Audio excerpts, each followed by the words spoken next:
vas a llevar milanesas a Tommy? Sí. Alan, cuando puedas producir a buscar las milanesas para Tommy.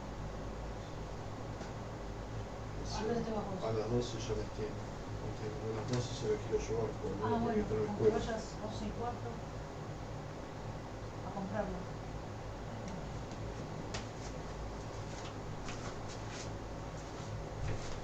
Trae un aceite.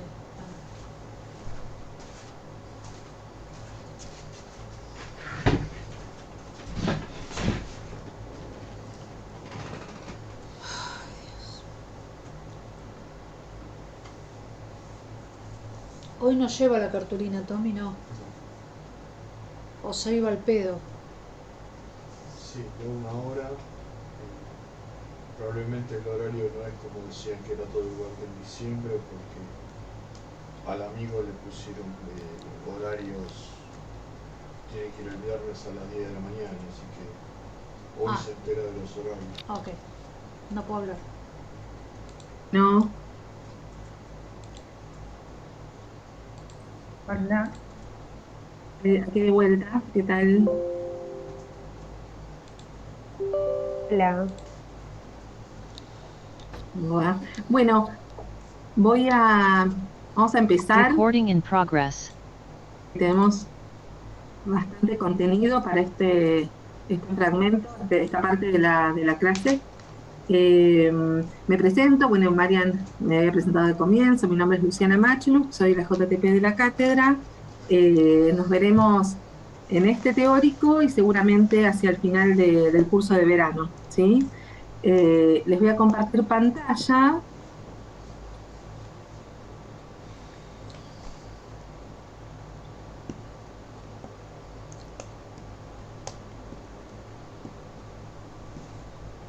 Bien.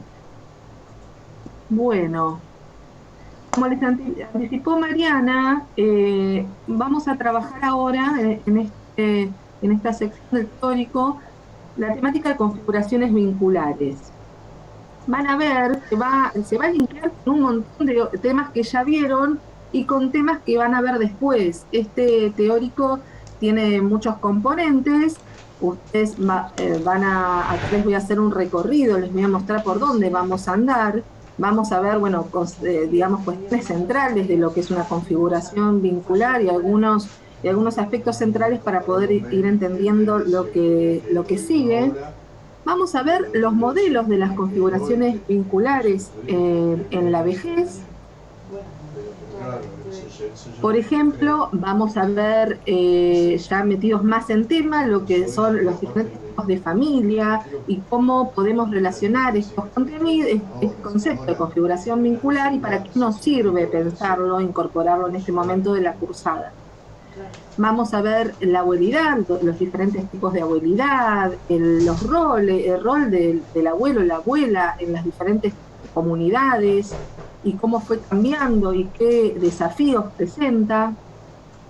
Vamos a ver también las nuevas parejas en la vejez, la amistad en la vejez y por último algo que igual después lo voy a recordar, que no está dentro de la bibliografía obligatoria, pero lo incorporamos desde el último cuatrimestre del año pasado, que es la soledad y el aislamiento social. ¿Por qué lo incorporamos?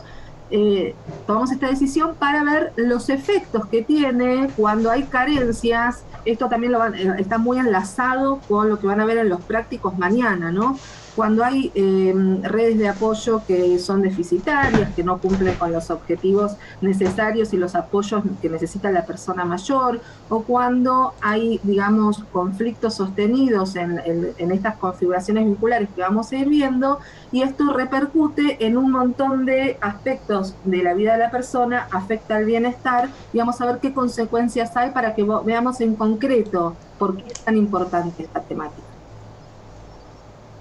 Metiéndonos ya en tema, las configuraciones vinculares que tenemos que tener en cuenta, que son diversas formas de vinculación de las personas mayores y que estas van a estar determinadas, van a tener como una determinación cultural en estos encuentros entre las personas.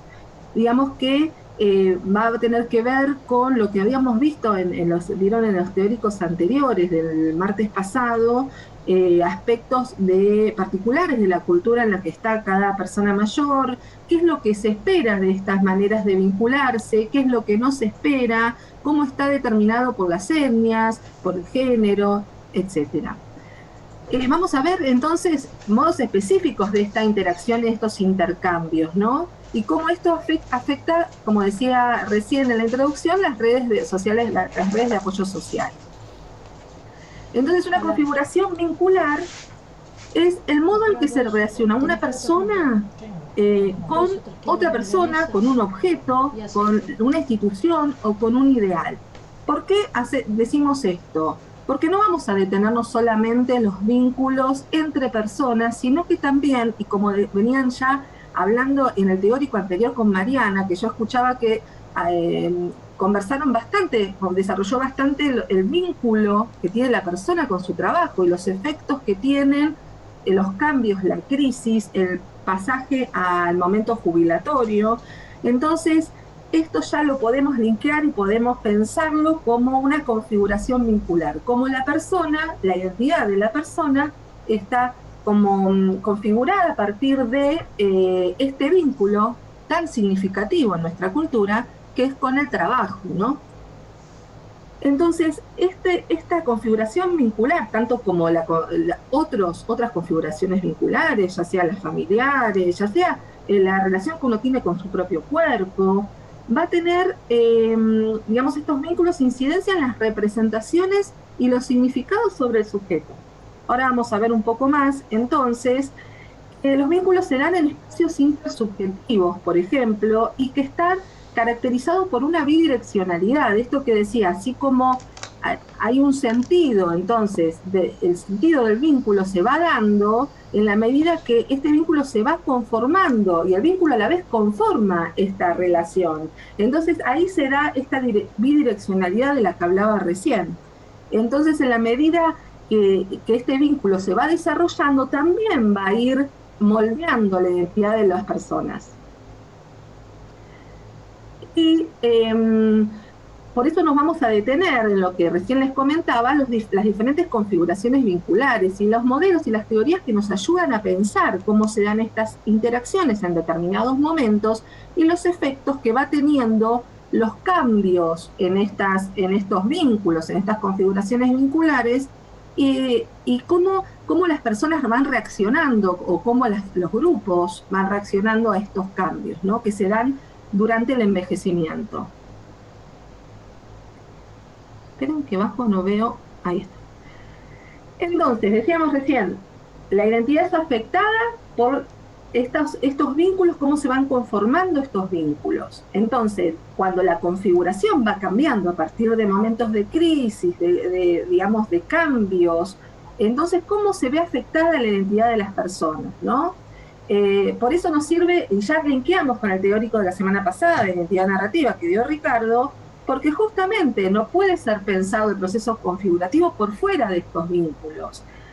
Cuando hablábamos, y seguramente lo van a ver fuertemente en los teóricos de la semana próxima, cuando trabajen duelo, un tipo de duelo, por ejemplo, típico en la vejez, más que nada en las mujeres, es la viudez. Entonces, ¿cómo cambia la identidad y cómo el proceso configurativo empieza digamos, a verse trastocado y, digamos, la identidad de las personas empieza digamos, a tambalear a partir de estos cambios fuertes como los duelos.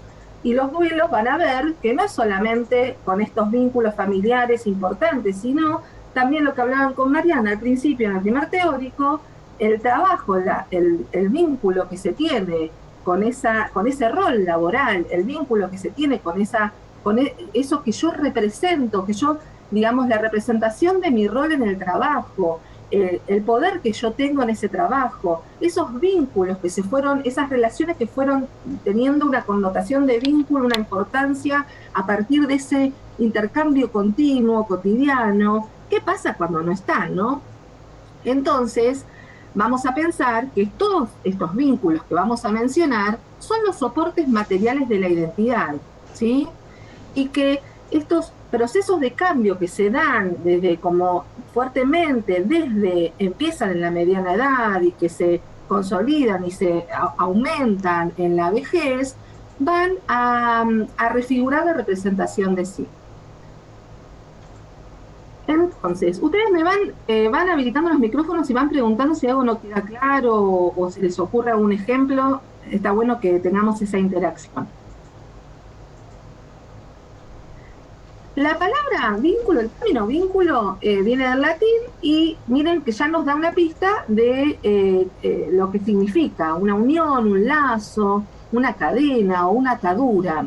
Y también se usa para hablar de sujetar, unir. Vieron que en realidad tiene toda una connotación que tiene una temporalidad, ¿no? Porque habla, y una calidad, porque habla de un tiempo y una firmeza, no cualquier relación deviene en un vínculo, ¿no? Entonces, por eso es importante que hablemos de esto y de los cambios que se dan en los vínculos, porque esta duración, esta firmeza, esto sostenido en el tiempo, esta relación bidireccional que va generando modificaciones en la identidad y moldeando la identidad, cualquier cambio que suceda allí va a tener efectos. Esperen, ahí va. Y podemos pensarlo de diferentes, lo que les voy a traer y lo van a encontrar en el módulo. Ustedes van a ver que en el teórico nos basamos en el módulo de configuraciones vinculares. Y en los prácticos van a ver el texto, más que nada el texto de Claudia Arias, pero se enlazan muchísimo el práctico, los contenidos del práctico con el teórico en esta temática, y en el módulo van a ver que hay diferentes teóricos, diferentes teorías que abordan, que nos sirven para pensar las configuraciones vinculares. Por ejemplo, desde el psicoanálisis, Berenstein y Puget hablan de lo intersubjetivo, lo intrasubjetivo y lo transsubjetivo. ¿Y a qué se refieren con esto? Hablan de una metáfora que implica un espacio donde se va a dar esto de lo vincular y que, como decía recién, no es solamente con otras personas, sino que en lo intrasubjetivo puede aparecer este vínculo con el cuerpo, ¿no? En la medida que vieron también en el teórico de mediana edad que tuvieron recién, como en la medida que vamos registrando ciertos cambios, este vínculo que tenemos con el cuerpo va cambiando y vamos reaccionando a este cambio y vamos en realidad movilizándonos, piensen todas las emociones que aparecen aquí y va teniendo efectos en la identidad de las personas. En lo intersubjetivo podemos pensar los vínculos más estables como la familia, las relaciones de pareja. También en lo transsubjetivo vamos a tomar en cuenta el vínculo que tenemos, por ejemplo, con una ideología, con alguna religión o con aspectos más éticos. Entonces tenemos que pensarlo en estos tres ámbitos, espacios mentales, podemos pensarlo así, ¿no? Y como decíamos, el vínculo entonces es el soporte material de la identidad y es un organizador de la identidad. Porque en la medida en que estos vínculos son estables, nuestra identidad tiene ciertos rasgos de estabilidad también, nos permite achicar los márgenes de incertidumbre. Cuando empieza a tambalear, algo empieza a entrar en crisis, a partir de estas circunstancias de cambio o de crisis,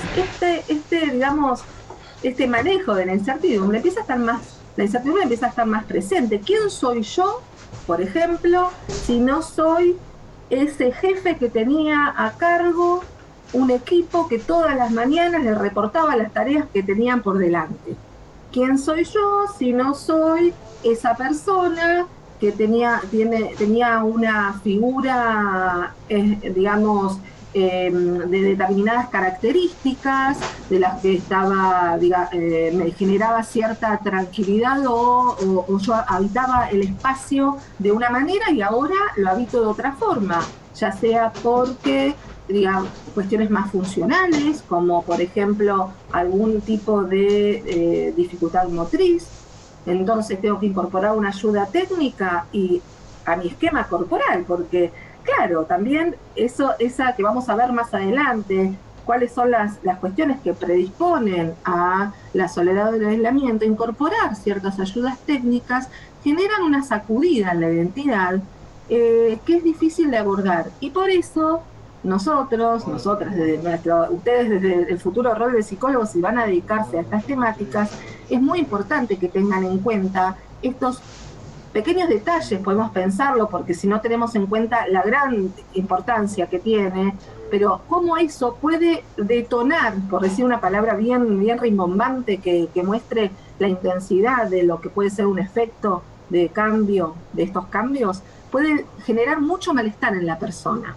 Entonces tenemos, tal vez en un proceso terapéutico o en algún espacio el espacio que nos presente esta situación, nosotros podemos intervenir, ya sea formalmente o informalmente, con un comentario, con un ejemplo, con una anécdota, con alguna cuestión que provoque un cambio en ese momento de crisis de la persona. Y hablo de también cambios más sutiles, ¿no? No sé si ustedes tienen a uno en mente, ¿no? Así cercano, pero ya sea los anteojos que a muchas personas les cuesta incorporar, o otras cuestiones de cambios en el cuerpo, como por ejemplo la cuestión de la audición, o tantas otras cosas. Entonces, vamos a ver los modelos de configuraciones vinculares en la vejez y vamos a ver si diferentes teorías nos ayudan a pensar estos modelos de configuraciones vinculares. Margaret Mead, ustedes seguramente la vieron en otras materias, es una antropóloga estadounidense que habla, ¿para qué nos sirve abordarlo desde los desarrollos de Margaret Mead este tema? Porque habla de los vínculos entre generaciones. Y ustedes pensarán, bueno, ¿qué tendrá que ver, no? Los vínculos entre generaciones. Justamente a partir de estos vínculos, lo que desarrolla Margaret Mead, es que hay modalidades de relaciones que establecen, que van estableciendo diferentes pactos sociales. Y estos pactos sociales van a tener que ver con quién porta el poder. ¿Dónde está ubicado, en qué generación está ubicado el saber, el conocimiento, y cómo van interactuando, y qué va pasando a partir de estas modalidades de interacción? Ella plantea que que a partir de estos pactos sociales serán 3 tipos de cultura: las posfigurativas, las configurativas y las prefigurativas. En las posfigurativas, la concentración del saber-poder está en los mayores, en los ancestros. Digamos que son culturas donde la tradición es muy fuerte, donde los cambios son muy lentos y casi imperceptibles para una generación. Entonces, lo que dicen estos autores es que un abuelo, pone este ejemplo, de que un abuelo en realidad puede imaginarse cuando nace su nieto casi a la perfección cómo se va a desarrollar la secuencia de su vida, ¿no? Más allá de las particularidades, qué profesión, por todo lo que puede hacer todas las diferentes generaciones en esa familia, qué profesión va a tener o qué oficio, cómo se va dando cada uno de esos pasos. Y también lo que caracteriza este tipo de culturas es una falta de crítica a las generaciones mayores, muchas veces dado por un miedo hacia los mayores, ¿no? Entonces, lo que también marca este tipo de culturas es una gran determinación, un alto nivel de determinación sobre los jóvenes. No hay tanto margen para cuestiones más disruptivas, ¿sí? Ustedes pueden pensar, esto lo pueden pensar en tiempos pasados, pero también en ciertas culturas actuales se da este estilo. Las culturas configurativas están dadas más que nada a partir de un quiebre real o simbólico con formas culturales anteriores. Muchas veces esto se da a partir de hechos migratorios legales, en donde se tiene que empezar, bueno, lo que nos pasó a muchos, digamos, en nuestro país hay mucha cultura de ancestros que vienen de otro continente.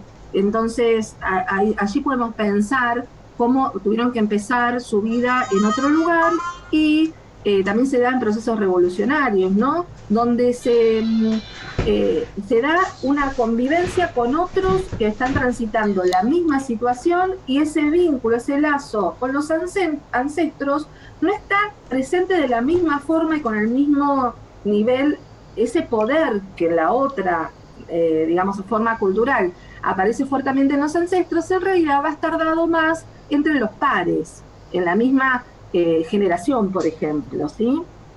Entonces, esto se va construyendo, los pares serían como los mejores guías. El consejo va a estar dado, va a estar pedido a los pares en lugar de a los ancestros, pues son las personas con las que cuentan y que comparten este cambio tan marcado y tan central, ¿no?, en sus vidas. Y por último está esta cultura más prefigurativa, donde el saber y el poder está ubicado en lo que vendrá. Los jóvenes son el futuro, ahora lo de ahora no funciona, y menos los de antes, entonces hay como una pérdida fuerte de los referentes, ¿sí? Son modelos culturales muy fuertes, donde justamente al no haber guías tan marcadas, no hay un modelo que seguir. Entonces, todo está por construirse.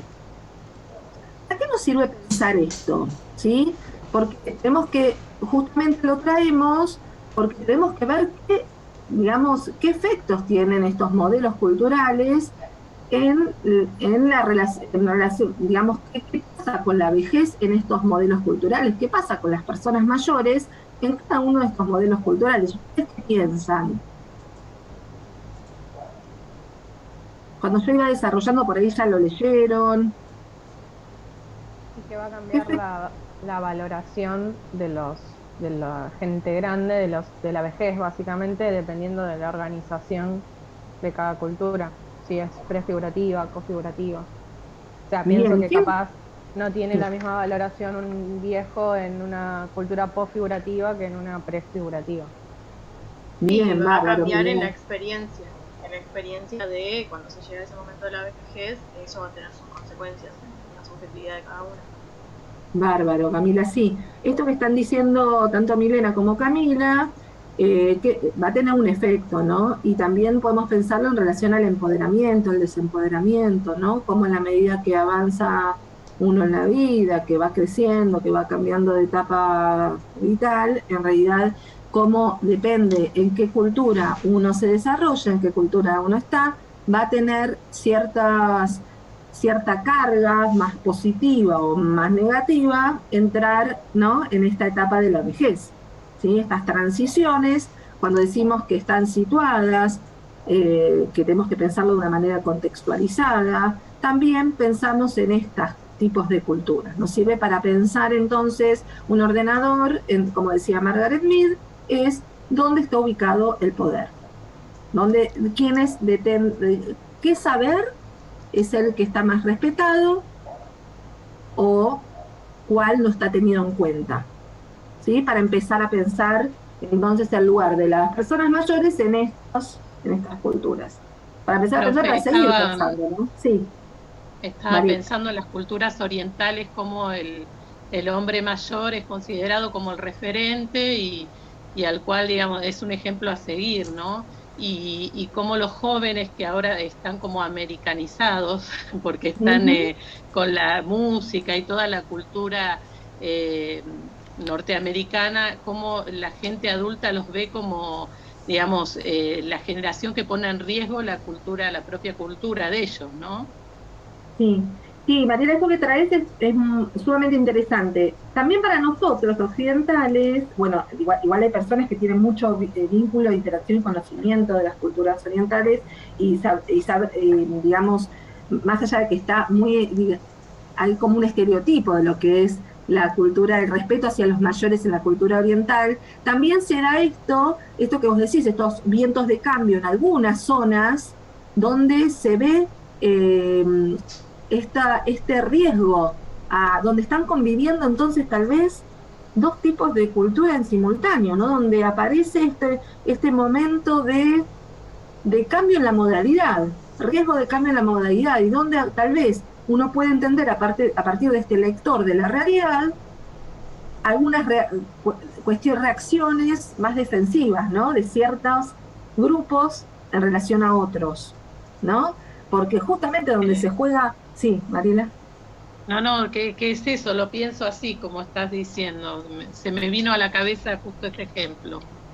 Bien, ¿sabes qué? ¿Por qué decía esto? Porque en un momento nosotros desde la cátedra, con un convenio con INADI, justamente convocamos a diferentes representantes de muchas colectividades y colectivos. Entonces me acuerdo que había creo que era de Okinawa esta persona, que era como el coordinador o un referente de una agrupación, un grupo de descendientes que emigraron y que bueno, nos contaba, nos decía esto, cuando nosotros desarrollamos y lo pusimos como ejemplo, como decís vos, nos dijo, bueno, igual ustedes lo tienen bastante idealizado, entonces me quedó esto, que digamos que nosotros a veces la distancia y muchas veces los productos culturales que nosotros consumimos hacen que veamos determinadas culturas de determinadas formas. Esto que vos traes es interesante, porque hablas de nuevas generaciones que marcan esta tensión, invitan a esta tensión, donde, bueno... A mí lo que me llamó poderosamente la atención es que muchos, bueno, todos tenemos un super chino cerca de casa, ¿no? Sí. Y muchos de ellos tienen hijos y los envían a China, por ejemplo, para que, digamos, sus abuelos los críen y no pierdan, digamos, su cultura. Acá hay un fuerte, digamos, empoderamiento de la generación de la tercera edad, ¿no? Importante, porque ellos podrían tener a sus hijos acá y sin embargo van al colegio allá, son criados por sus abuelos, hablan el idioma, su propio idioma, la lengua madre. O sea, hay una fuerte, digamos, tendencia a que los adultos mayores sean los referentes y los guías, bien, ¿no? Bien. Esta que vos traes es cómo se va dando en la práctica ciertas dinámicas entre generaciones y cómo hay decisiones que se entienden desde ese contexto que vos describís. Y sin irnos tan lejos, podemos verlo en aquellos que emigraron, estos procesos en realidad donde personas de otras provincias vinieron a la capital federal, acá, la Ciudad Autónoma de Buenos Aires, y cómo se dan estas tensiones cuando vuelven de vacaciones o a sus provincias, cómo se dan estas tensiones de estos cambios culturales a partir de la diferencia entre la zona geográfica dentro del mismo país, y ahora lo vamos a ver cuando veamos a Boirilal. ¿Cómo se dan estas tensiones donde tal vez esas culturas muy marcadas, con determinadas costumbres, determinadas características, empiezan a ver como, digamos, interferencias entre las nuevas experiencias en otras zonas geográficas, ¿no? Esto, yo me acuerdo que una paciente de Santiago del Estero estaba muy perturbada por... Esto me estoy anticipando, pues es del teórico que viene, de la semana que viene, pero por la falta de digamos, la hija no estaba tan aferrada a los rituales de duelo que se daba en su provincia, en su grupo, porque tal vez no era todo extendido en toda la provincia, pero en su grupo familiar, porque tenía muchos años de vivir acá, en Cava. Entonces ya no le daba tanta importancia a esos rituales y ella estaba muy, muy movilizada con esto, porque lo sentía como una traición. Entonces, ¿para qué nos sirve esto? Esto que conversábamos recién con Mariela, con las otras compañeras, nos sirve para pensar lo que va pasando en las familias a partir de estas cuestiones, ¿no? En las familias, y más amplio en las ciudades, en los movimientos que se van dando, poder entender a partir de estos lectores de la realidad que nos permiten estos marcos teóricos. Porque todos estos modelos nos permiten ordenar lo que serían los esperables de una sociedad, ¿sí? Entonces, cuando se corre algo de estos esperables, hay digamos, prácticas, experiencias, narrativas que se corren de estos esperables, bueno, ¿qué pasa? ¿Qué efecto hay? ¿Sí? Vamos a avanzar. Esto ya, nos adelantamos un poco, así que hay cosas que voy a pasar por arriba. Igual este power se los dejo, pero hay cosas que ya, digamos, en la conversación fuimos mencionando. Bien, esto ya hemos hablado. Vamos a ver entonces, en particular, esto que ya venimos adelantando, de los diferentes modelos de familia, los diferentes familias. Ustedes ya han visto en otras materias el rol, la función que cumple la familia para las personas, ¿no? Es digamos, muchas veces funciona, la mayor parte de las veces, funciona como ese ámbito de protección y donde las personas se van desarrollando en un espacio seguro. La mayor parte de las veces, lo esperable, y después vamos a ver dónde están las formas donde esto no sucede y qué efectos tiene, ¿no? Porque familias, como venimos observando, estudiando y sabiendo, familias hay muchos tipos, con diferentes desarrollos y con diferentes modalidades de funcionamiento. Vamos a ver un poquito de esta complejidad, a ver qué tiene en el lugar que ocupan las personas mayores. Entonces, las familias, bueno, tomamos a Blecher aquí, las familias tienen una función institucional, ¿no? Esto que decíamos recién, de ser el reservorio, el control, brinda la seguridad, digamos, donde se puede desplegar la parte más inmadura y narcisista. Y en realidad cuando aparece un conflicto en las familias, un conflicto lo podemos pensar, y acá nos sirve empezar a incorporar algunos ejemplos. Un conflicto, a ver, les pregunto a ustedes, a ver qué se les ocurre como un conflicto, un momento de cambio que puede ser disruptivo en una familia donde hay diferentes generaciones, que movilice emociones y modalidades de funcionamiento. ¿Se les ocurre algún ejemplo con esto que fuimos conversando y lo que vienen viendo en los otros teóricos?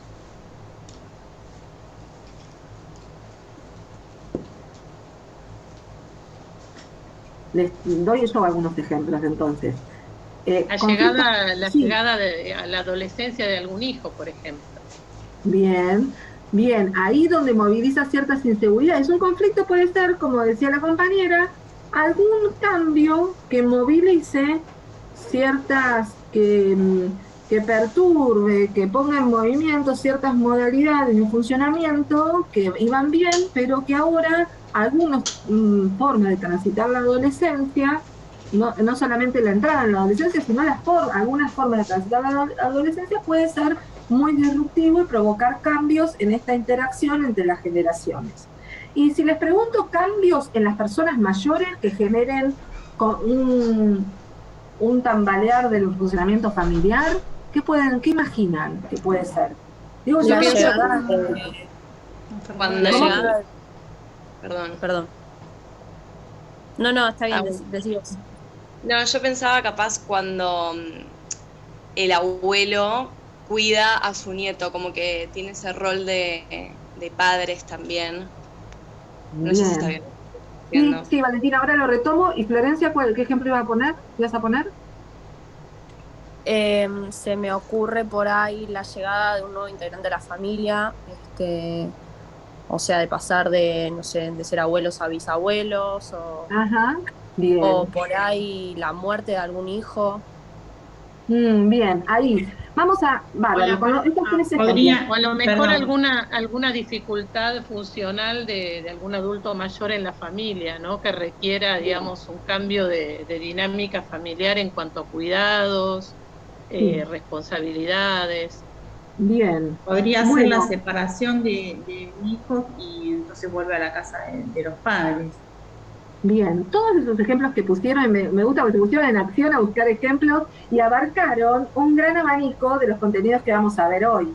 O sea, muchos puntos, porque hablaron de cuando un abuelo o una abuela toma desde su rol, toma la obligación de la crianza a partir de, por ejemplo, alguien dijo también un fallecimiento de un hijo que no está dentro de los esperables, digamos, dentro del funcionamiento familiar, o tal vez muchas veces sucede a partir de un hijo o hija que entra en un contexto carcelario, entonces los abuelos forzadamente tienen que hacerse cargo, en el mejor de los casos, o también a partir de que los hijos o hijas, a partir de crisis económicas, tengan que ir a trabajar y no puedan solventar otro sistema de cuidado.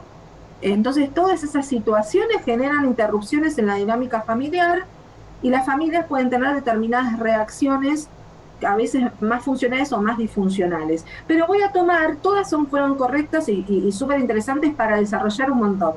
Y es muy importante que ustedes empiecen a buscar estos ejemplos que dan cuenta de la teoría, ¿no? Que nos sirve la teoría para pensar en función de estos ejemplos muy concretos y reales en la vida de las personas mayores y sus contextos familiares, ¿no? Pero voy a tomar lo que me dijo, no me acuerdo si fue Fabiana o no sé quién lo dijo, cuando aparece alguna cuestión en la funcional, aún, digamos, está afectada la funcionalidad de las personas mayores, ya sea, no sé si dijo una cuestión motriz. No, claro, yo decía cuando se separan algunos de los hijos y vuelve a la casa, y tienen que volver a la casa de los padres porque no les queda otra, digamos, ¿no? Claro, eso también porque cambia la dinámica familiar. Y se vuelve yo decía algún problema que traiga alguna dificultad funcional motriz de algún adulto mayor, ¿no? Que la familia tenga que entrar en acción, digamos, para asistirlo, y cómo la propia persona lo vive, ¿no? Como una pérdida también, como un duelo de una capacidad, digamos, de movilidad propia y de independencia y autonomía que ahora no tiene, ¿no? Mariela, sí. Este ejemplo se puede ver desde varios puntos, ¿no? Desde la familia, en tanto, digamos, asistencia, y desde la persona que atraviesa un duelo, ¿no? Que es algo, digamos, como algo traumático en la familia. Bien, ¿no? Esto que vos traés, Marina, este ejemplo lo vamos a tomar porque tiene como bastantes aristas.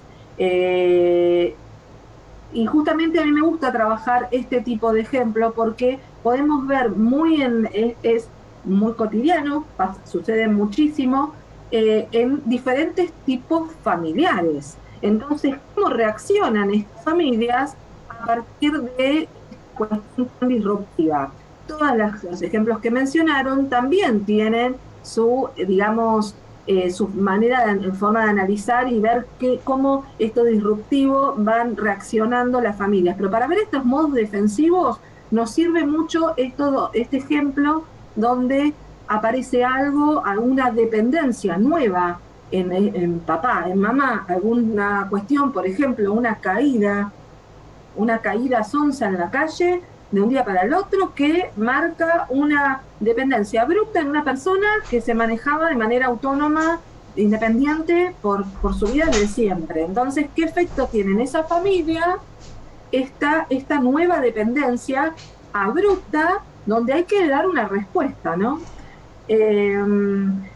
Entonces, vamos a ver que a partir de estos cambios, estas diferentes formas, hechos que suceden, van a aparecer dos modos polares de defensa, la fusión y la dispersión. Entonces, podemos pensar en dos tipos de familia que para pensar estos modos polares de defensa, nos va a servir pensar en dos tipos de familia, organizaciones más aglutinadas o más dispersas. Las familias, no lo pensemos, puede haber una tendencia en una familia a ser aglutinada o a ser más esquizoide, como dice el autor, pero no lo pensemos como que la familia es esquizoide, sino que es una tendencia y eso genera una reacción más esperable de fusión o de dispersión. Vamos a volver siempre a este ejemplo que dio Mariela, que nos va a servir para dar cuenta de cómo se sale, cómo se reacciona y cómo se sale de esto, ¿no? Entonces, en las organizaciones aglutinadas, en donde la reacción típica defensiva es la fusión, el grupo va a actuar, ¿no? Juntándose, donde todos van a la casa de mamá y papá para ver qué puede aparecer, donde no se puede incorporar a un otro, es difícil incorporar a un otro, pensemos, y ya después de parcial van a pensar fuertemente en casos, pero entonces ya podemos ir incorporándolo cuando uno como profesional sugiere la incorporación de un cuidador o una cuidadora. este tipo de familias muchas veces rechaza estas incorporaciones de ayuda porque quieren resolverlo todo en el interior de la familia, o mismo ante muchas veces una salida bastante sensata a ciertos niveles de dependencia abrupto a partir de accidentes, por ejemplo, es una institucionalización momentánea, tan rechazada a nivel cultural, ¿no? Porque siempre se piensa, no, pero ¿cómo? Lo que típicamente se llama geriátrico, hay muchas residencias para personas mayores que tienen áreas muy fuertes de rehabilitación. Y a veces, yo he trabajado, y Mariana también, Mariana tiene experiencia en varias instituciones de estas características, muchas veces una decisión de institucionalización de la persona mayor ante un accidente o un posoperatorio es una decisión bastante sensata y correcta, ¿no? Porque justamente y más que nada cuando la familia registra que por un modo defensivo, ya sea que la familia lo registre o que un profesional ahí haga una intervención, ya sea por fusión o por dispersión, que son estas formas defensivas, no puede dar la respuesta adecuada para esa persona mayor en ese momento tan crítico. Entonces, en estas ¿Puedo hacerte una consulta? Digamos, la respuesta a veces es un proceso, ¿no? Entiendo yo a veces trazo un paralelismo, cursé discapacidad y, digamos, el núcleo familiar se encuentra frente a una falta, porque, digamos, la falta de movilidad o algo que, digamos, no hable de completud, digamos, en cuanto a funcionalidad, enfrenta a la familia a una falta. Y a veces eso tiene negaciones, no querer, digamos, aceptar la realidad, negarla. Después, bueno, como que de a poco va tratando de asimilar esta nueva, digamos, como que es un proceso que tiene fases, ¿no? Como que se me hace que la reacción no es inmediata. Totalmente. Esto que trae Mariela del proceso de adaptación y de respuesta a la situación y de reacción, este proceso es real, que hay una reacción, digamos, del momento y después una secuencia de movimientos emocionales y acciones en respuesta a esa forma de organización familiar, que bueno, que podemos pensar en una secuencia y un proceso, pero también tenemos que pensar desde nuestro, digamos, lugar de gerontólogos, gerontólogas, si es que ustedes en algún momento quieren trabajar en este área, que las personas mayores tienen que tener una respuesta adecuada a las necesidades. Entonces, pensar, esto está muy bien lo que traes, Mariela, y lo que nos ayuda a pensar es que si bien va a haber como la primera reacción va a ser de determinada forma y después que sepamos que es un proceso, que van a transitar un proceso, nos da la pauta que nosotros podemos intervenir en ese proceso para acelerar a veces esos cambios en la posición de los familiares, porque a veces ese proceso es muy largo y las necesidades de la persona mayor son urgentes. Entonces, por eso es tan importante que nosotros tengamos una mirada atenta sobre que conozcamos estas formas. ¿Para qué tenemos que conocer estas formas de reacciones defensivas en los grupos familiares? Para no juzgar, ¿no? Sí, pero primero, más que nada, antes que todo, para no caer en juicios tan comunes, y ustedes pueden pensar, no, pero ¿cómo vamos a juzgar a una familia que está en esta situación? Ustedes no se imaginan la cantidad de los equipos profesionales que uno puede decir, ¿cómo puede ser en este lugar de tanta experiencia, de tanta trayectoria, con gente tan formada y con tanto recorrido? Hay reacciones donde a veces nos juegan, algunos prejuicios nos juegan malas pasadas o falta de conocimiento, porque alguien puede estar muy capacitado en su disciplina, pero no tener una formación más amplia gerontológica y caer en ciertas, digamos, emitir ciertos juicios que después va a tener efecto en el equipo que interviene. Entonces, por ejemplo, típico en residencias, volviendo al ejemplo de las residencias, algún integrante del equipo de atención directa diciendo, mirá cómo lo abandonaron los hijos, lo trajeron acá, lo depositaron, lo enchufaron acá, típico comentario donde no se tiene en cuenta este proceso que vos mencionás, Mariela, donde los hijos van haciendo cambios, donde hubo la institucionalización es el resultado de un proceso de decisiones, ¿no? donde se evaluaron determinadas cuestiones y se tomaron determinadas decisiones.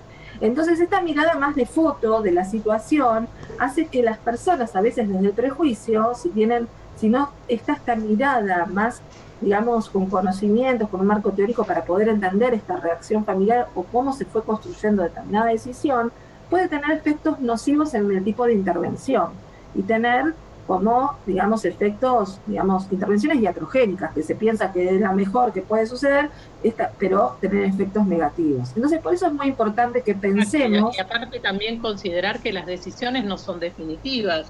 A lo mejor lo que es una decisión en un primer momento, después elaborándolo mejor, o el grupo familiar se acomoda, asimila, acepta y busca, digamos, otras alternativas. Y las negociaciones que se dan, me parece súper interesante este intercambio que se va dando, porque justamente llevar la teoría a lo que sucede en el día a día de las personas mayores, ¿no? Y cómo estos componentes, sí, Florencia. No, que esto me resuena mucho porque yo trabajo con un señor que justamente tiene una dificultad motriz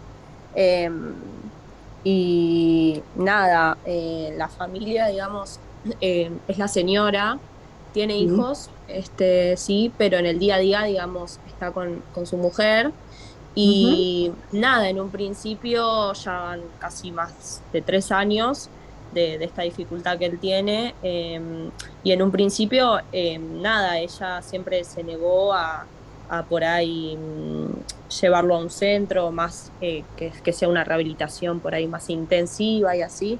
De hecho él también, pero ahora digo, están viendo esa opción, o sea, y nada, este proceso, digo, del que hablamos, en donde las decisiones por ahí no son siempre fijas, bueno, nada, ahora están como barajando esa posibilidad.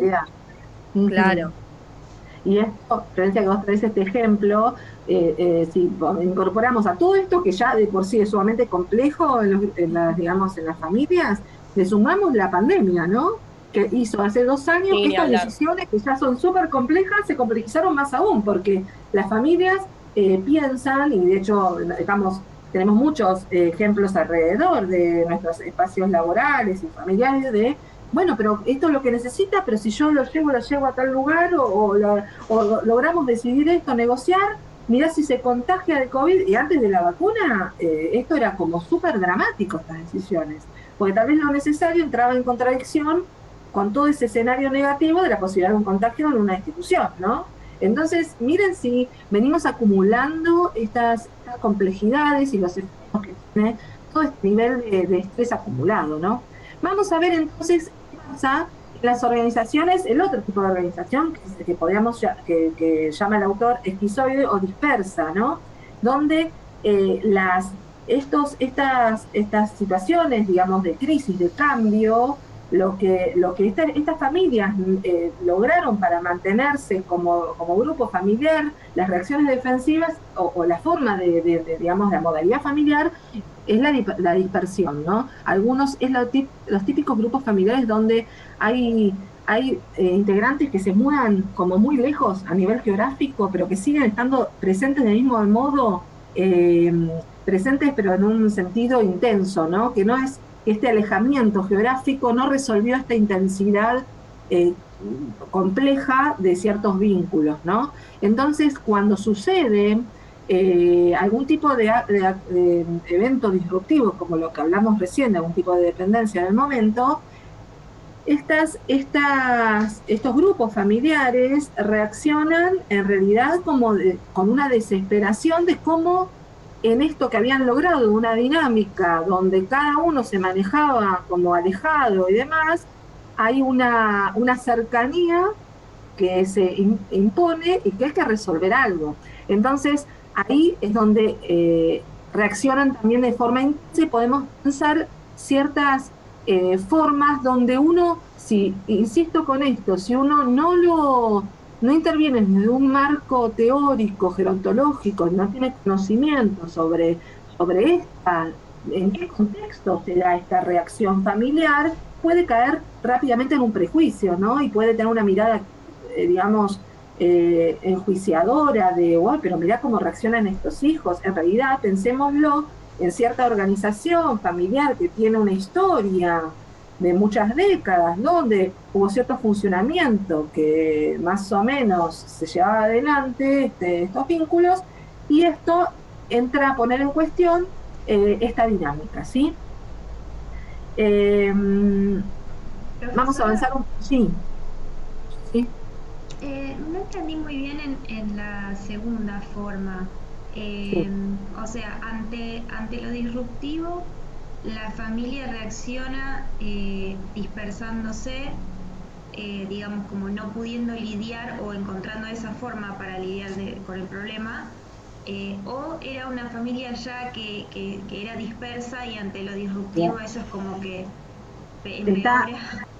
Gracias, Sofía, por la pregunta, porque tal vez no lo expliqué claramente. La organización ya tenía estas características, la organización familiar, esquizoide, como dice Blecher, o dispersa, y ante un evento disruptivo de esta forma, disruptivo no, yo digo disruptivo para que quede muy como poner un ejemplo extremo, ¿no? Pero a veces son como cuestiones más pausadas, más sostenidas en el tiempo, donde hay que tomar decisiones.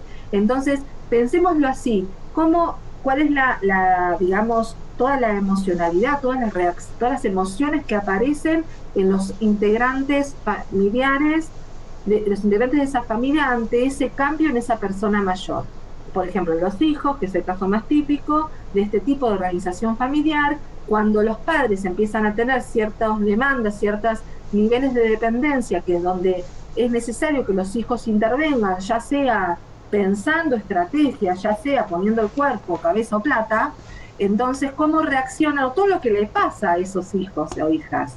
Entonces, para poder entender desde dónde la gente reacciona como reacciona, o cómo se van dando estas negociaciones que hablábamos recién con la compañera, ¿no? Esto nos ayuda a pensar, pero sí son modos defensivos de reacción en determinadas organizaciones familiares. Sofía, ahí respondo, ¿no?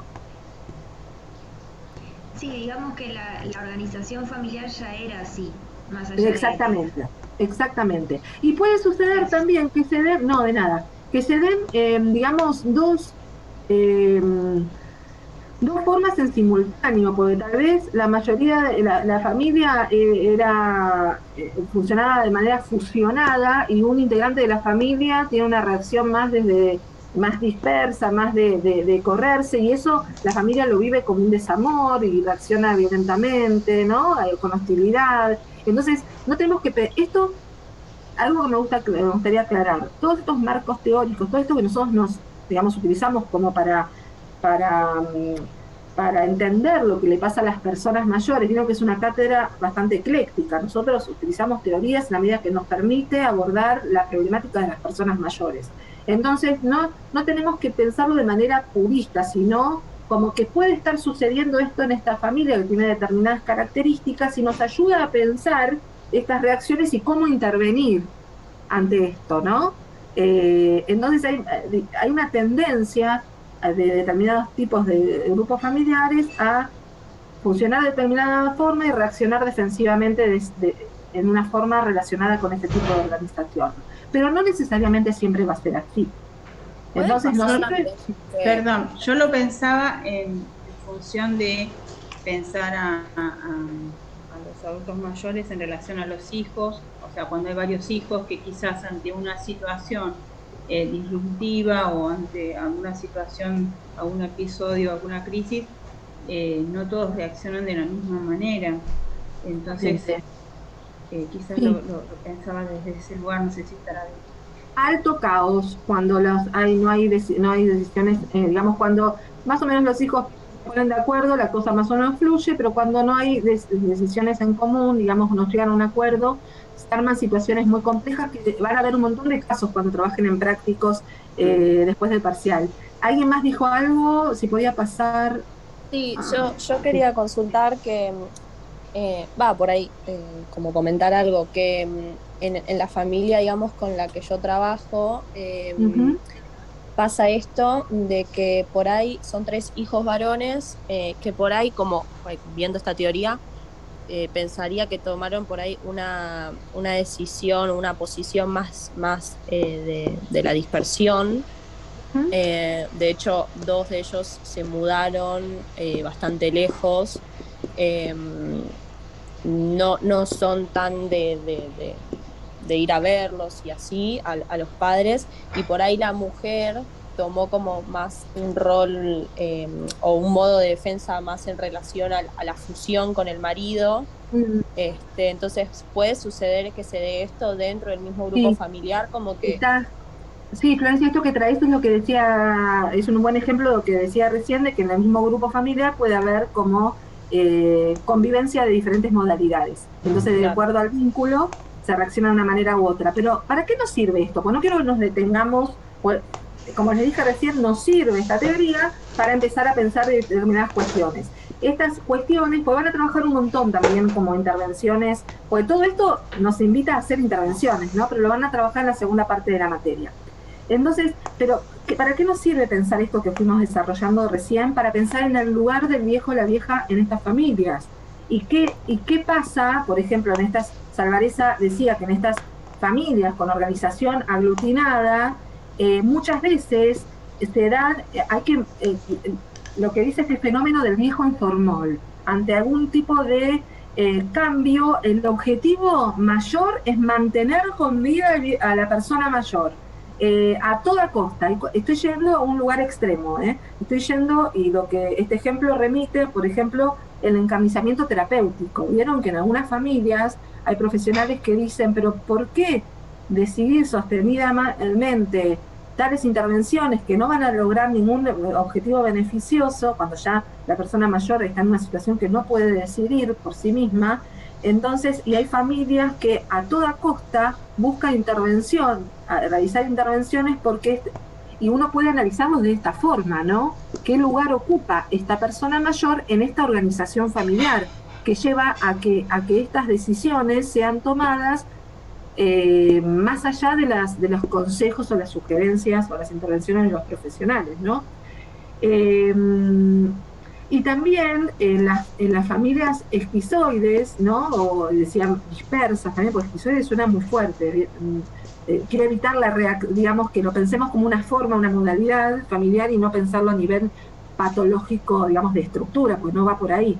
Entonces, ver qué sucede, ¿no? ¿Qué va sucediendo en cómo se modifica o qué lugar ocupa esta persona mayor cuando uno puede pensar, por ejemplo, vieron también las familias donde muchas veces son cuestionadas porque los hijos nunca aparecen y nunca los va a visitar, muchas veces en las instituciones, ¿no? Esto de, bueno, mientras esté todo bien, los hijos, el discurso es típico de este tipo de organizaciones familiares. Está en un buen lugar, tiene actividades, buscamos lo mejor para él o ella, y mientras esté todo bien, la cosa fluye. La idea, ¿qué esperamos con esto? No entrar en juicios, ¿no? Emitir juicios de valor, ¿no? Y miren estos ejemplos que a veces nos ayuda a pensar estas dos situaciones. Vamos a debatir un poquito sobre esto. El día que falleció... Yo quería poner un ejemplo que he escuchado en mi infancia, ¿sí? En estas familias de esquizoides así dispersas, en donde ¿sí? Por ahí tenían 3 hijos, la persona tenía un accidente, no podía tener movilidad propia, entonces hacían, bueno, mamá me la llevo yo una semana, después te la llevas vos, y entonces el adulto mayor sufría el desarraigo del propio hogar, a veces la separación de su pareja, de su compañero, y digamos iba circulando por todo, o sea, temporalmente a cada una de las casas de sus hijos, ¿no? Bien. Digamos, manteniendo esta dispersión, digamos, llegaba como objetivo, digamos, ponerlo al adulto mayor en posición de objeto, ¿no? Como una cosa que se trasladaba. Claro, este ejemplo que estaba por leer justamente viene en esa línea, y hay que ver ahí qué diálogos, qué negociaciones se dieron al comienzo, ¿no?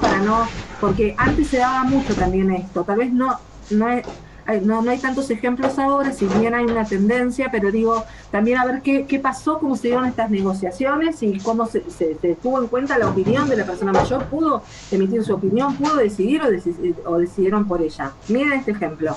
El día que falleció Juan, sus hijos resolvieron que su madre no podía quedar en esa casa sola. La cuestión era si iban con ella o se la llevaban a sus casas, justamente. Al consultar a la madre, ella dijo que prefería quedarse porque vivía al lado de sus hermanos y en la casa que vivió toda la vida, lo que motivó a que dispusieran turnarse para quedarse con ella e incluso tratar de dormir en la misma pieza. Sentían temor que la madre pueda sentir el vacío que había dejado el padre. Miren, este ejemplo nos da diferentes pistas. Por un lado, no llega a lo que contó Mariela, que sospecho que fue el caso así, donde tal vez no se tuvo tanto en cuenta la opinión, la decisión de la persona mayor. Acá le preguntaron, estos hijos ante la muerte del padre, le preguntaron a la madre qué quería hacer, si una cosa u otra. La madre planteó su posición, estar al lado de los hermanos, quedarse en esta casa, pero así y todo, vieron que hay como matices, ¿no? Miren, esta viñeta, lo que tiene de interesante para pensar en reacciones familiares, miren cómo para no que la madre no se enfrente a esta pérdida, barajaron la posibilidad de dormir en la habitación con la madre. Miren las decisiones, lo van a ver cuando trabajen duelo, las decisiones que se van tomando en función de siempre desde el amor, pensemos que es desde lo mejor de los, digamos, con la mejor de las intenciones, pero con la mejor de las intenciones muchas veces se toman decisiones incorrectas. Y ahí está el rol de los psicólogos, las psicólogas, donde que podamos intervenir sobre esto. Yo tengo muchos ejemplos, digamos, que se me vienen a la mente de digamos, perseverancia de hijos en relación a esto, ¿no? ¿Cómo mamá quiere volver a casa con la ropa de papá? Es una locura, ¿no? Que se quede, pero se resiste, es una barbaridad. Gente muy formada, muy criteriosa, que en un momento de duelo, que también están pasando estos hijos por este momento de duelo, insisten en estas decisiones. Entonces, digo, como para pensar las decisiones más extremas y también sutilezas de las decisiones, como ven en este caso, donde sí se tuvo en cuenta, pero aún así, al interior de la casa donde esta persona quería quedarse, se toman decisiones de no dejarla con una intimidad necesaria, con esos objetos, con ese espacio donde no está la persona, el cónyuge, donde es necesario transitar este duelo con todas las características que tiene, ¿no? Esto van a ver igual la semana que viene. Luciana. Sí. Perdón, Camila. quería agregar, esto me hace pensar también a la dificultad que enfrentan los hijos cuando tienen que ponerse en esa posición de la dejo porque ya es grande, porque, por ejemplo, a mí me pasa con mi mamá, que lo veo con mi abuela, que ella dice, mira, si a los 80 años me vas a decir lo que yo tengo que hacer, pero a la vez uno quiere cuidar, entonces como en esa confrontación entre lo que uno quiere hacer por cuidar y por todo, y donde digo, bueno, tengo que dejarla porque si es lo que quiere hacer, ¿viste? Bien. Nada. Bien. Muy difícil Camila, también esto que traes es muy interesante porque ustedes están cursando esta materia y van a tener como pistas de cómo intervenir, si bien, o sea, es un pantallazo por un montón de temáticas, pero la gente no tiene por qué saber qué es lo mejor gerontológicamente hablando para hacer en una situación determinada. Entonces, por eso es importante que nosotros podamos o intervenir o sugerir un espacio donde poder trabajar estas cosas, porque, insisto, desde el amor se toman a veces pésimas decisiones, y la verdad es que tanto la sobreprotección como algo que roza el abandono de personas, llevándolo a los extremos, y piensen todos los matices en esa escala.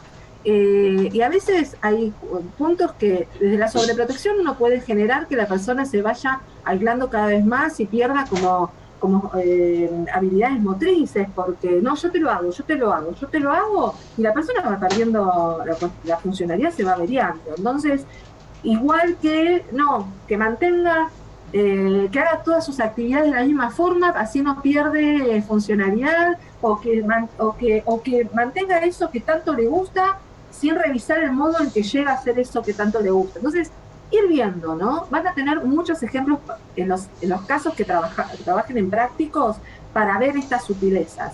Miren este ejemplo. A ver, una reacción típica de otro tipo de organización familiar que estuvimos hablando recién. El día que se accidentó su mamá, sintió que se moría. La sola idea de tener que convivir con ella la angustiaba. Miren cuando yo hablaba de la reacción emocional interna, que tal vez las personas no dan pistas de lo que le pasa, pero la reacción interna emocional es la desesperación por tener que acercarse a esa persona que funcionaba muy bien si estaban alejados, ¿no? De tipos organizaciones familiares. Pensó en consultar con un geriátrico, pero sabía que era por poco tiempo. Llamar a una cuidadora se le complicaba, sentía culpa y al mismo tiempo se le volvía insoportable la idea. ¿Vieron esta ambigüedad, no? Ambigüedad no, complejidad de las emociones. Sentía culpa y al mismo tiempo se le volvía insoportable la idea. Me gusta mucho compartir este ejemplo porque habla de el gran abanico de emociones que conllevan este tipo de situaciones en determinados vínculos. Entonces no podemos evaluar una situación sin todo esto. Con sus hermanos no podía contar, ya que se fueron alejando tanto a nivel geográfico como afectivo. Cuando se preguntaba qué le pasaba, se acordaba de la frialdad de la madre y de su falta de entusiasmo ante los reclamos de niña. No era mala, pero parecía que no estaba. De joven supo que tenía que buscar otras alternativas, amigas, novios, y luego se aferró a su marido y su hijo de una manera obsesiva. Solo podía recordar a su madre y en parte a su padre, que había fallecido joven, viviendo en otro lado, aun cuando era la misma casa.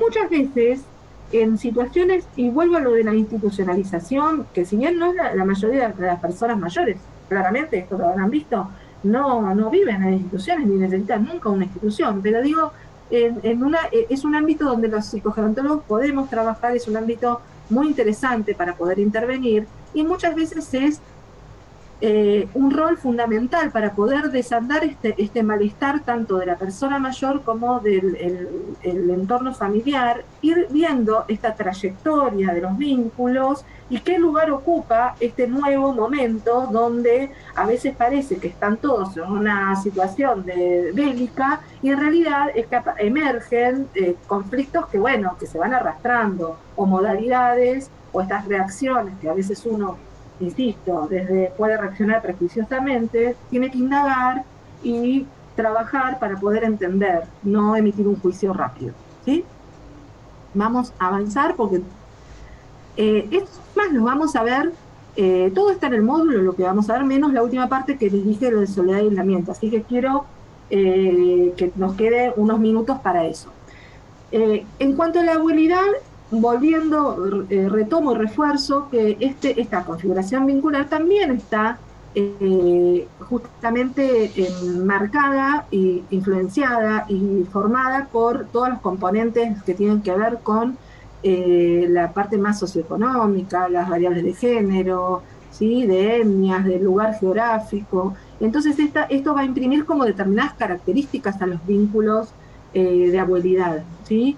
Entonces, estas interacciones, cómo funciona esa abuela o ese abuelo en esa familia, va a tener que ver con el lugar, la cultura, el lugar geográfico donde está y los cambios que se van dando en ese grupo. Entonces, por eso es importante en nuestro país, por ejemplo, retomo algo de lo que hablábamos al principio, que justamente no es lo mismo cómo se desarrolla el vínculo abuelo-abuela-nieto o nieta en los grandes centros urbanos como en las zonas más, digamos, rurales, donde tal vez hay un grado de mayor intimidad, donde muchas veces hay padres o madres que tienen que ir a otras zonas geográficas a trabajar y realmente los abuelos o las abuelas tienen que hacer cargo del cuidado de estos nietos. Entonces, esto imprime muchas características que hacen que sea diferente esta forma de vinculación, ¿no? En determinadas personas. Entonces, lo que sí se mantiene muchas veces es esta función del abuelo y de la abuela, ¿no? Como lo que dicen ciertos autores, como los perros guardianes de la familia, los que guardan este conocimiento. Esto más allá de las características de estos vínculos en determinados lugares, se mantiene esto del saber de los ancestros, de la cadena, ¿no? Generacional. Muchas veces cuando suceden estas situaciones disruptivas son los que salen a sacar las papas del fuego, con el costo que vamos a ver que tiene, ¿no? Ustedes van a ver que en el lugar de Weinstein, en el módulo está todo detallado, plantean diferentes estilos de abuelidad. No me voy a detener en esto por el tiempo que nos queda, pero lo pueden ver en el módulo. Pero sí me gustaría que abordemos esta parte que justamente da como ciertas características a este tipo de vínculos diferentes a esos vínculos de madres, padres e hijos, ¿no? Porque la abuelidad tiene esta característica que pone en juego algo de lo propio, de lo singular, parecido, y lo ajeno, diferente, la alteridad, ¿no? Porque justamente entra la rama familiar propia en la abuelidad con la de la familia política. Entonces hay ahí un juego de diferencia, distancia y cercanía donde uno se puede reconocer en gestos, reacciones y demás, que le da características particulares, y también la trascendencia, ¿no? Esto de una persona que sigue con una nueva persona que tiene que ver conmigo, pero también es diferente a mí, que sigue con ciertas cuestiones de mi familia, de origen, ¿no? Miren este ejemplo que está en el libro El desafío de los mayores de Ricardo Jacobo, una entrevista que hizo a Sip Linkowski en el libro Proyectar la vida. Dice: el día que mi hija me dijo, mamá, Bruno está aquí al lado mío, yo bajé, dejé el teléfono y yo supe lo que volar.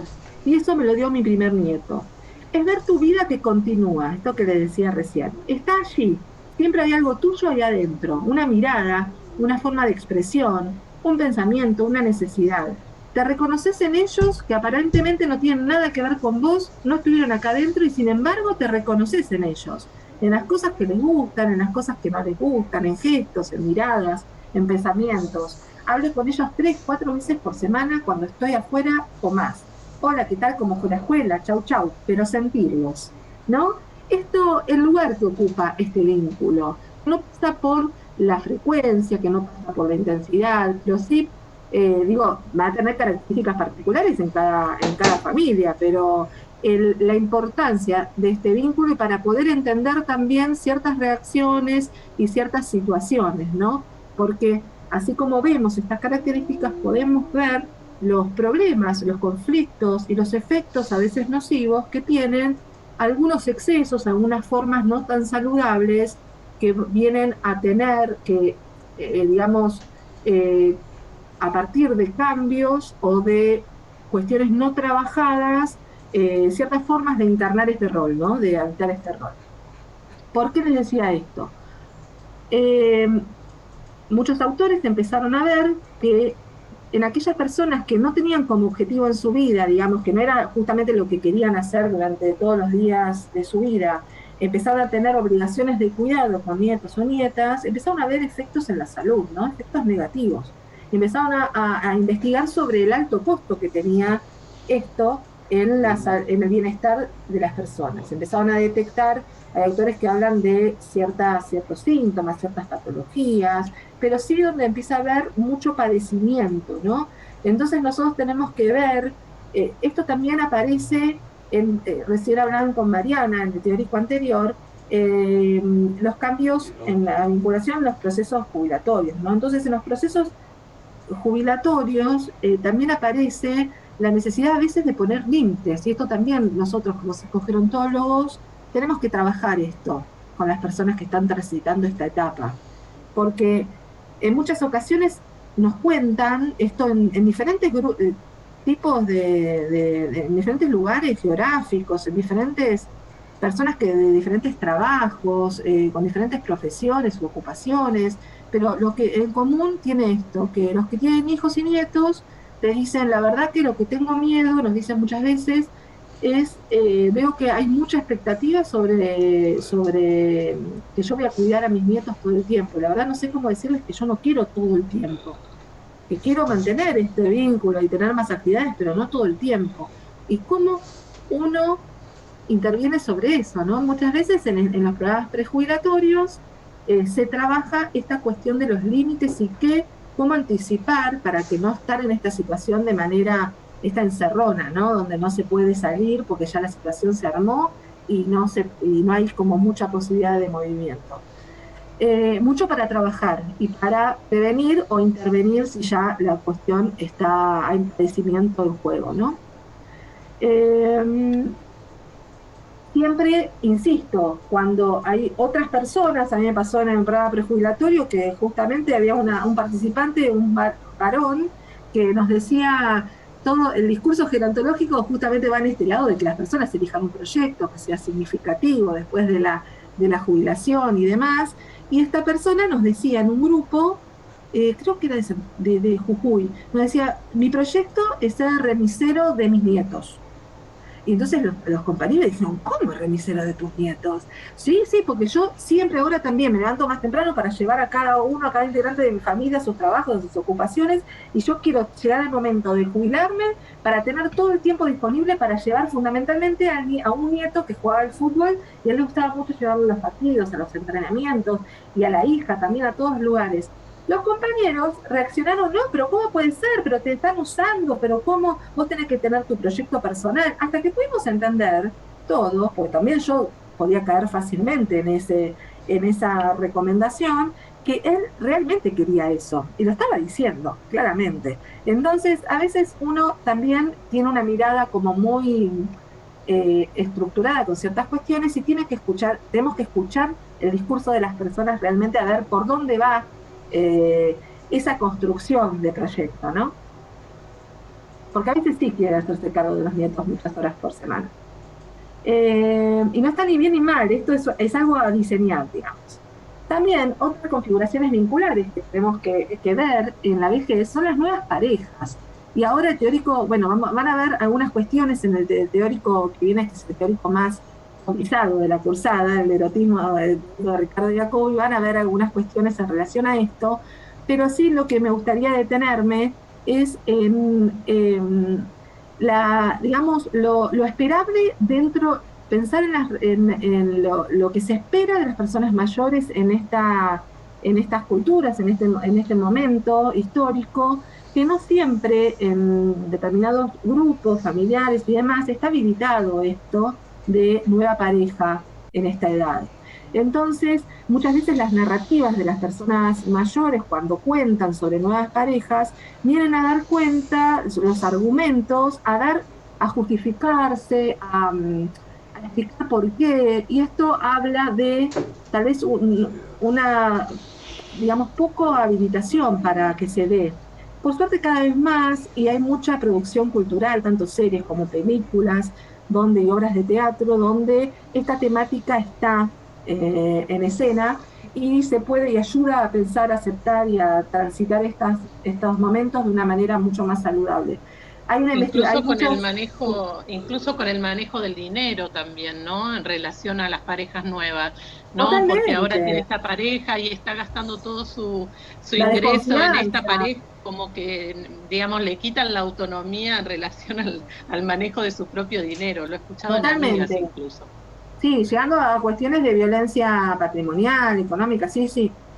Bueno, entonces en el módulo van a encontrar muchas viñetas que dan cuenta, ahora no nos vamos a detener en eso, pero muchas viñetas que van a poder observar estos argumentos, estas justificaciones, donde van a ver cómo las personas buscan, digamos, dar cuenta de estas decisiones a pesar de, ¿no? A pesar de esta mirada enjuiciadora de ciertos contextos.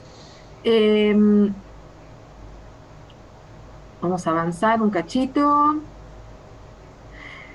Otros modelos de configuración en la vejez son las amistades. Y uno puede pensar, bueno, las amistades de toda la vida, pero también estas tienen un grado, digamos, importante de intimidad, porque aparte esto de compartir muchas historias y anécdotas de otras etapas, y son justamente los que fueron testigos de de gran parte de la trayectoria de vida, pero también hay, digamos, es un momento muy oportuno para hacer nuevas amistades. Esto lo van a ver también cuando vean el texto de Claudia Arias en los prácticos, cómo a partir de evaluar la red de apoyo social y donde hay ciertas carencias o deficiencias, se puede hacer intervenciones de empezar a habitar otros espacios donde se pueda conocer gente, y si bien tal vez no son amistades de toda la vida, pueden ser amistades de mucha calidad y calidez, donde con quienes compartir momentos muy, digamos, intensos y agradables, y que realmente mejoren sustancialmente la calidad de vida de las personas. Entonces hay muchas investigaciones que dan cuenta de los efectos que tienen vínculos fuertes con amistades, y cómo esto hasta repercute en la calidad de vida y en la longevidad. Entonces, esta temática, eso ven que tiene como muchas aristas y nos sirve para pensar en cómo viven las personas mayores, las características de ciertas cuestiones y también posibles intervenciones, ¿no? Entonces, como les decía recién, ciertos espacios sociorecreativos o educativos, como por ejemplo talleres, centros de jubilados, lugares nuevos, espacios que uno puede recomendar, probar y empezar a transitar por allí, que muchas veces hay prejuicios, entonces tenemos que hacer toda una tarea de psicoeducación, ¿no? De explicar de los beneficios, y acá hay investigaciones que nos ayudan a, digamos, a tener argumentos fuertes para mostrar cuáles son los beneficios y los efectos que tiene la participación social sólida, digamos, con cierta frecuencia y cierta calidad en las personas mayores. Miren los efectos tiene beneficios en la salud mental y física, en el funcionamiento cognitivo, en la longevidad, en el aumento, que hay un aumento en la percepción de felicidad, aumento en el sentimiento de pertenencia, aumento en la percepción de bienestar. Entonces, dicho todo esto, insisto, refuerzo la importancia de que podamos, y ustedes lo van a ver también cuando vean casos e intervenciones posibles, podamos hacer estas recomendaciones necesarias a partir de una evaluación de la situación, ¿no? Y también, por eso, incorporamos en este teórico esta última parte, que ustedes no la van a ver en el módulo y tampoco le van a hacer preguntas sobre esto en el parcial, pero es importante que ustedes lo tengan en cuenta como formación general. ¿Cuál es digamos, cuáles son los efectos de que no haya todo esto que recién mencionamos, no haya calidad en los vínculos y que haya una percepción de que uno no está, no se siente integrado en sus espacios de interacción, ¿no?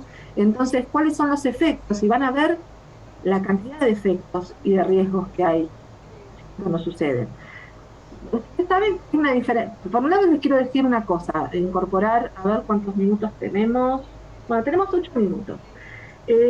La Organización Mundial de la Salud, por ahí lo escucharon, hace años que está diciendo, buscando declarar la soledad como una epidemia. Y esto tiene un objetivo, que es alertar en realidad por los efectos nocivos, devastadores de la soledad. Justamente si se declara como una epidemia, los estados pueden disponer de recursos económicos para dar respuesta a esto, programas de prevención, intervención y demás. Entonces, de hecho, bueno, hay países con iniciativas muy fuertes, Reino Unido, España, Japón. En el Reino Unido hay un ministerio de la soledad. Y hay investigaciones, el que quiera como ampliar la temática, hay investigaciones muy interesantes. De hecho, acá les dejo material para que puedan ampliar, el que les interese profundizar. Y ustedes saben que hay una diferencia entre el aislamiento social y la soledad. Muchas veces se utiliza de la misma forma. De hecho, ahora durante la pandemia se mezcló mucho esto del aislamiento social, el aislamiento emocional, la soledad. Se puso todo en la misma bolsa. Y son conceptos diferentes, que muchas veces se dan en simultáneo, pero son conceptos diferentes. El aislamiento social está dado por la falta de interacción con otras personas. Entonces, acá hay como una disminución en la participación de las personas en los espacios, ya sea los que participaban antes o algo disruptivo que hace que no pueda participar más o que se vaya abandonando espacios significativos, ¿sí? Entonces, la persona carece a veces de contactos y esto se puede evaluar con diferentes escalas de una manera muy sencilla. De hecho, les va a servir también lo que van a ver en los prácticos. La soledad, a diferencia del aislamiento social, implica el sentirse solos o solas. No es lo objetivo que uno puede observar o preguntar y llegar a una conclusión, sino que es esta sensación de que refiere la persona de sentirse sola a pesar de estar acompañado. Entonces no importa si uno evalúa que la persona no está aislada socialmente, tal vez la persona que está participando de muchísimos espacios, ya sea talleres o con una familia muy presente, con mucha presencia física también, tal vez la persona se siente sola a pesar de todo eso. Y esto a veces es difícil de detectar. y es muy perjudicial, justamente porque la persona, salvo que uno le administra hay escalas para evaluar esto, y sería interesante que se incorporen en las consultas este tipo de escalas para detectar personas en situación de soledad y poder intervenir a tiempo. Entonces, ¿qué es lo que caracteriza esta sensación de soledad? Esta discrepancia entre lo que la persona siente y lo que espera sentir en relación a sus vínculos, ya sea porque siente que no tiene la profundidad, la calidez y la calidad en los vínculos que desearía, ¿no? Tal vez siente que todo es muy superficial, que está rodeada de gente, pero que no hay profundidad en la relación, o no se siente, esto es lo más característico, la persona no se siente integrada en los espacios de interacción o en sus grupos, ¿no? Los dos, lo que decía recién, es importante remarcarlo, que tanto la soledad como el aislamiento están relacionados y muchas veces se dan en simultáneo. Y los dos se asocian con una calidad de vida deficiente, estas dos problemáticas. Y que si no se aborda efectivamente, puede afectar seriamente la salud física y mental. Y acá les voy a dejar bastante, digamos, evidencia más adelante sobre determinadas investigaciones y en esta presentación que también las vamos a poner en el aula virtual, donde ustedes pueden ampliar. Pero, ¿qué me importa ahora remarcar? Que la soledad en realidad tiene mala prensa. ¿Viste? Que yo les dije que muchas veces la persona no da cuenta de esto, es difícil detectarlo, porque muchas veces se asocia con un fracaso en lo social. Entonces, tal vez la persona se da cuenta que se siente sola, que está con un padecimiento en relación a eso, pero no lo dice, no lo oculta, lo disimula, porque si no siente temor a que sea juzgada como que, bueno, digamos, por algo está sola, por algo la gente no quiere, por algo se siente así. Hay como mucho ahí temor al estigma. También puede suceder que la persona se sienta así, pero que no sepa que eso es un problema. Y también puede pasar, como efecto del viejismo que ya vieron la semana pasada, una naturalización, que la persona considere que eso es esperable para esa etapa de la vida. Y que los demás están en la suya, y si no hay calidad, profundidad y demás, es porque ya no tiene nada para brindar. Ustedes vean cómo se van enlazando los temas, ¿no? Y vamos a ver que hay diferentes formas en que las personas pueden expresar que les está pasando esto, que pueden comentar que tienen una sensación de vacío, que no tiene proyectos, que siente miedo, desesperanza, que puede aparecer como baja autoestima. Y hay también factores determinados, situaciones vitales que favorecen la aparición de la soledad y el aislamiento en la vejez. Los duelos que van a ver la próxima, la jubilación, porque se pierden espacios, ¿no?, de interacción. Las limitaciones motrices, porque muchas veces las personas, estos que yo les decía al principio, que tienen rechazo a estas ayudas técnicas, como por ejemplo el bastón, silla de rueda, entonces tenían espacios de interacción significativos y dejan de ir porque tal vez necesitan para movilizarse estas ayudas técnicas y no están dispuestos a utilizarlas, y no hay nadie ahí que intervenga, ¿no? Y las disminuciones sensoriales, ya sea porque no ven bien a partir de, por ejemplo, un avance de la maculopatía tan común, o porque no escuchan. Esto es lo más difícil de detectar y de intervenir, porque vieron que la presbiacusia, que es la disminución auditiva en la vejez, muchas veces la persona no se da cuenta rápidamente. Podemos nosotros, profesionales que estemos capacitados en la temática, detectar a partir de comentarios una disminución auditiva, por ejemplo, esto de no, porque me aturdo en las reuniones, típico comentario de una persona mayor que no detectó que necesita un audífono. Bueno, el comentario es, la verdad ya no tengo ganas de ir a los cumpleaños, me quedo fuera de las charlas, me aturdo mucho. Ese me aturdo mucho es efecto de la presbiacusia, que no es que no escuchan, sino que los sonidos se empiezan a empastar. Entonces se arma una bola de sonido, no entiende, hace una pregunta, le contestan raro, la tercera pregunta le contestan raro, deja de preguntar, deja de intervenir, se queda afuera, deja de ir a los cumpleaños o a las reuniones o a los talleres o demás. Si no hay un profesional que intervenga, a veces pasan muchos años hasta que con suerte llegan a hacerse una evaluación auditiva y con suerte llegan a tener un audífono y, esto es peor aún, con suerte llegan a tener adherencia al uso del audífono, que a veces es lo más difícil, porque muchas veces llegan a tener audífono, pero no hay ahí un seguimiento en cómo adecuar, cómo ajustar, cómo calibrar esa ayuda técnica para que no les genere malestar y puedan usarlo y tener los beneficios que esto tiene, ¿no? Entonces miren todos los componentes, todos los ingredientes que tiene esta cuestión.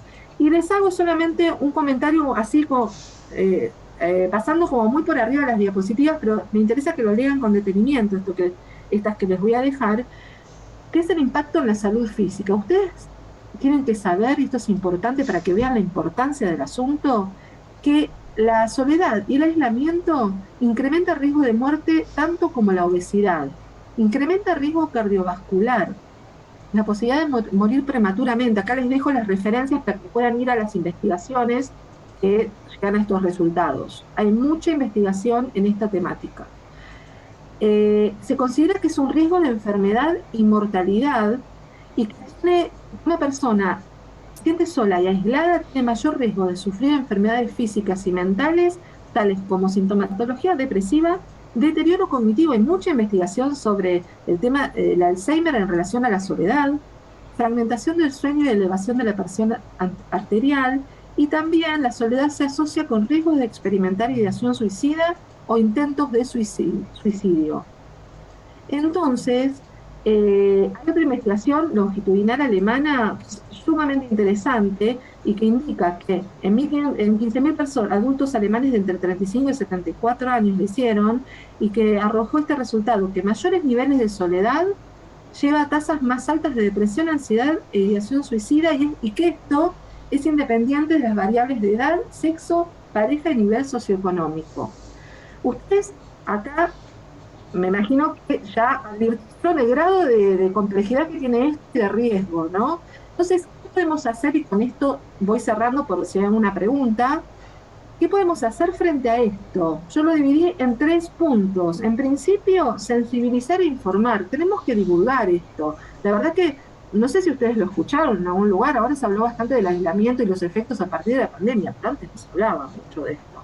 Y de la soledad no se habla tanto. Prevenir, detectar estas personas que tienen riesgo de estar en situación de soledad, por ejemplo, a partir de estos eventos disruptivos de la vida, estas situaciones vitales como la viudez, la jubilación, etc. Y por otro lado, cuando ya la persona está en situación de soledad, tener sistemas para abordar, tener dispositivos donde podamos abordar estas situaciones con conocimiento y que esté incorporado al sistema de salud esto.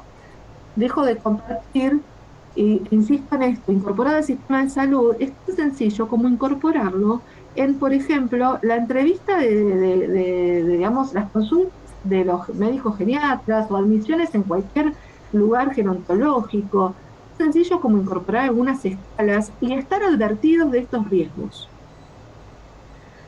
¿Preguntas?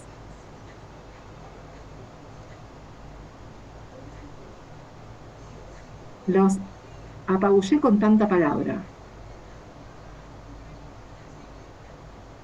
La profe verborrágica, necesitamos descansar un poco. Que se viene el teórico de erótica. ¿Tiene alguna consulta en particular? Si no, bueno, seguían trabajando en prácticos. Fue muy claro, profe. Bueno, me alegro. Me alegro. Y bueno, insisto en esto, ¿no? Es un tema que se enlaza con todos los demás y es importante que podamos como tener más claridad sobre ciertas cuestiones para poder intervenir de manera correcta, ¿no? Esto me parece que es una conclusión a todos los momentos del teórico.